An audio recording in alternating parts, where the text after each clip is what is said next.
আজ সকালে চুল কাটার পরে বাসায় ফিরতেছি, হঠাৎ কোন হারামি যেন একটা ধাক্কা মারলো।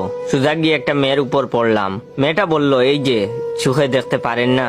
আমি বললাম, আপাতত আপনাকে ছাড়া কিছুই দেখতে পাচ্ছি না। মেয়েটা বলল, ফাজলামি করেন? আমি বললাম, আপনি আমার বউ না বেআইন লাগেন যে আপনার সাথে ফাজলামি করব? মেয়েটা বলল, স্টুপিড একটা। আমি বললাম, আমার মাও তাই বলে। মেয়েটা বলল, অমন হা করে কি দেখছেন? আমি বললাম, দেখছি না, ভাবছি। মেয়েটা বলল, মানে? আমি বললাম, ভাবছি যে আপনি যখন ছোট ছিলেন নিশ্চয়ই হাফ প্যান্ট পরতেন, তখন দেখতে অনেক সুন্দর লাগতো মনে হয়। মেয়েটা বলল, সি, অসভ্য কোথাকার। আমি বললাম, আমার বান্ধবীরাও তাই বলে। মেয়েটা বলল, উফ, বিরক্তিকর। আমি বললাম, আমার ছোট ভাইও তাই বলে। এবার মেয়েটা বলল, ইস, আপনি যে কি না। আমি বললাম, কি? মেয়েটা বলল, হারামি একটা। আমি বললাম, আমার বন্ধুরাও তাই বলে। মেয়েটা বলল, উফ, ইডিয়েট একটা।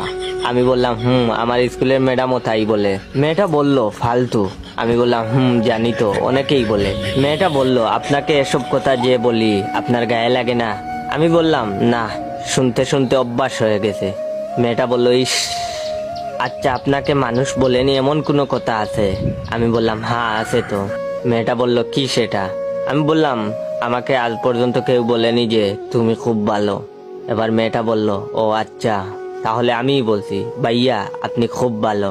কথাটা বলার সাথে সাথে মেয়েটার গালে তাস কইরা একটা থাপ্পড় মারলাম আর বললাম, হারামজাদি, আমি যদি ভালো ছেলেই হয়ে থাকি তাহলে হুদাই এতক্ষণ বকা দিলি কেন? মেয়েটা আর কিছু বলল না, চুপচাপ বেক্কেলের মতো দাঁড়িয়ে বেহুশ হয়ে গেল।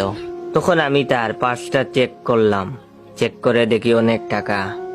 যেহেতু মেয়েটা আমাকে বাইয়া বলেছে, তাহলে ওর পার্সেও আমার হক আছে। তাই আমি টাকাগুলো আমার পকেটে ঢুকিয়ে আস্তে আস্তে করে ভদ্র ছেলের মতো আমার বাসায় চলে আসলাম।